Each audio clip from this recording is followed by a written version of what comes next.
Welcome to BMW Today. My name is Ede Weirata. I'm a trainer and BMW driving experience instructor. And today's chapter is all about famous BMW art cars. My guest today is Thomas Guest. Hello, Thomas. Hi there, Ede. Thomas, are you the boss of BMW classic cars? No such luck, I wish. But I'm in charge of the BMW art car series as well as BMW Group's cultural engagement worldwide. Ooh.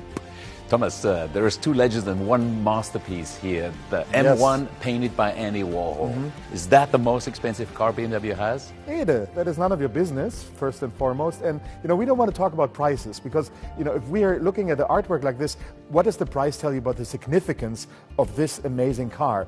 But, as you asked, there's some people that said that this is not only the most expensive BMW, but actually the most expensive car on planet Earth. Yeah. All right. How was this car created? Well, to create the most expensive car on planet Earth, Warhol took himself 28 minutes. He flew in with his entourage, came to Munich, and painted this car in the paint shop of Walter Maurer. Warhol sent in some designs before. He came up with a camouflage pattern. Camouflage, 1979, World War II, Germany, didn't go over that well when he opened up these connections. So he actually decided that he was going to come over. Came with his entourage, came to the paint shop, and then, when you really look at the car right here, onto the wet paint, what he did, because he did it so fast, was that he turned around the brush and scratched on the wet surface. So that creates all these patterns. And as you know, this car is more than 500 horsepower, goes over 300 kilometers an hour. And Warhol actually said that he wants all these colors to blur when the car is racing by you during the greatest endurance race on the planet, the 24-hour race of Le Mans. Thomas, how does this come together, art and BMW racing? Yeah, this series, didn't come into being because PR and marketing people were putting their heads together thinking, how can we introduce BMW to the arts? It actually happened on the racetrack.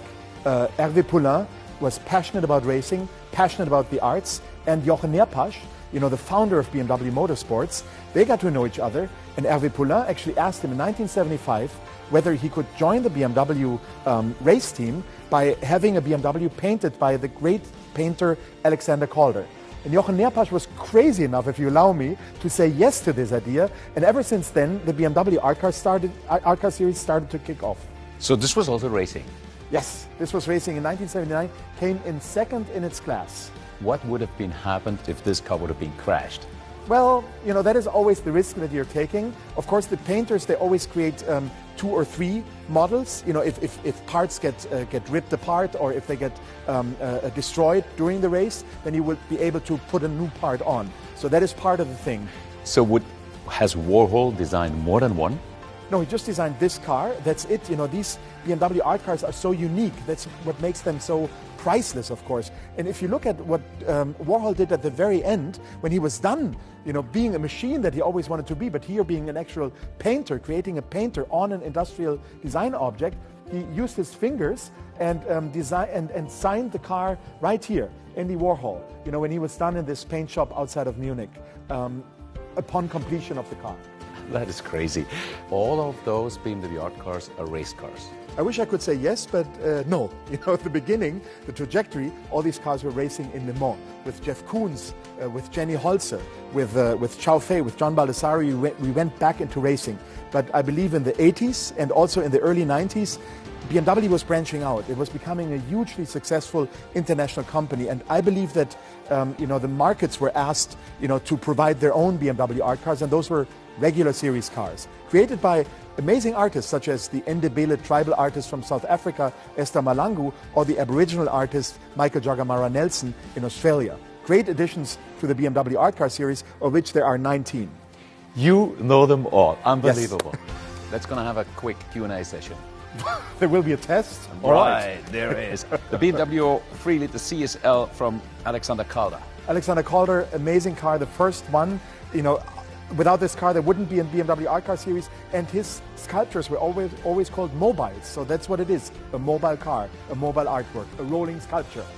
How about Frank Stella's same vehicle, 3-liter CSL? Frank Stella paid tribute to the engineers by putting this blueprint onto the car. Okay. Roy Lichtenstein. Roy Lichtenstein, put a setting sun on the one side and a rising sun on the other side to pay homage to the 24-hour race of Le Mans. By the way, Frank Stella became a race driver after creating the car before Lichtenstein's. He knows it all. Andy Warhol, M1. Well, it's right here. We got it. Ernst Fuchs, he painted a 635 CSI. Next. Oh, you don't like that one. Not such a favorite. Robert Rauschenberg, also 635 CSI. Rauschenberg, also great artist. Yes, he put all these art historical references around this car, which he created in Captiva on an island in Florida. And he said when it was delivered to his studio, it was all white, and it felt like he was almost feeling so romantic about the car when it was delivered to his studio. An M3 of Nelson. Well, Michael Jagamara Nelson, amazing Aboriginal artist from Australia, and he put all these ancient symbols and figures onto the car, which is a great addition to have. Okay, then I got Ken Dunn, an M3. Ken Dunn, same thing, Australian artist, paying tribute to the colors of his country. Tatsuka Yama. Modern airbrush, ancient techniques, golden car, what's not to like? César Manrique. César Manrique, amazing colors, great design, good car. Penk, the Z1. Drumming and drinking and creating these Neanderthal stick figures on a red Z1, good car. Esther Maslango. Esther Maslango is the patron saint of South Africa, an amazing car to have in the edition. She's the first woman artist to ever tackle the subject matter.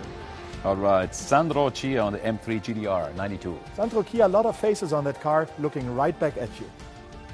David Hockney. David Hockney, one of the greatest artists alive right now, put a little dog in the back because he loved his dog so much and thought of the car while driving, through the landscape of California. Jenny Holzer.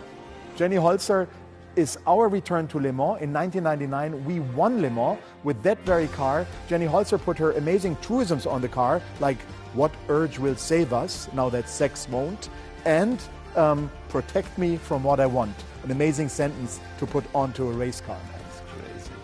Olaf Eliasson. Olaf Eliasson created a hydrogen car as an art car. It's a walk-in freezer with thousands of icicles hanging from this car. It's actually a car that breaks with the art car series anything that came before, but it actually continued after him. Jeff Koons, M3. Amazing design. He was delving into advertisements for racing in the 70s. You see it right here on the cover of that book. That is part of his car. Many people love it. It was also racing at Le Mans, and he chose the starting number 79 because he's so much infatuated with Andy Warhol that he wanted the number in which Andy Warhol's car actually raced in 1979. So you have that great interconnection between those cars that are not apparent at first glance. What a cultural scene that is. Okay, 2016, Baldassari.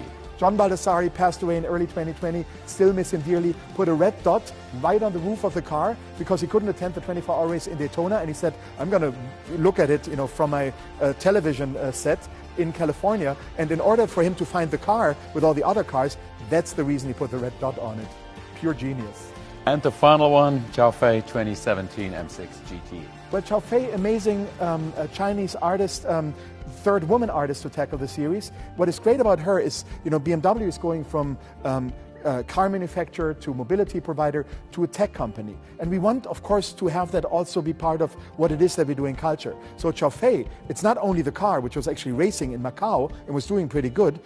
It is about creating an app, creating a video, creating augmented reality, creating a virtual reality around that car. So all of this together is the Art Car project, an immersive experience. And it was just great for a young Chinese artist to take us into the 21st century. So the art is developing. Thomas, one question is, how do you guys choose the car and the artist? Well, the one great thing is that we don't have any say in who the artist will be. We leave that to the experts. That is, international museum directors, chief curators from around the world, from all continents, pick the artist. We, of course, pick the car. It's 2020. You've got 19 cars designed. Wouldn't be a good match to have a new art car right now? Art car number 20 in 2020, that would have been lovely, but it's not happening. But we are in the process, of course, to continue the series. Why wouldn't we? To our community, if you made them really hot now, and they want to see the cars, where are those cars on display? Well, the home of the BMW art cars is the BMW Museum. So there's at least one car on display all the time. Many of these cars are, of course, in high demand when it comes to shows by Warhol, by Koons, by Olafur Eliasson.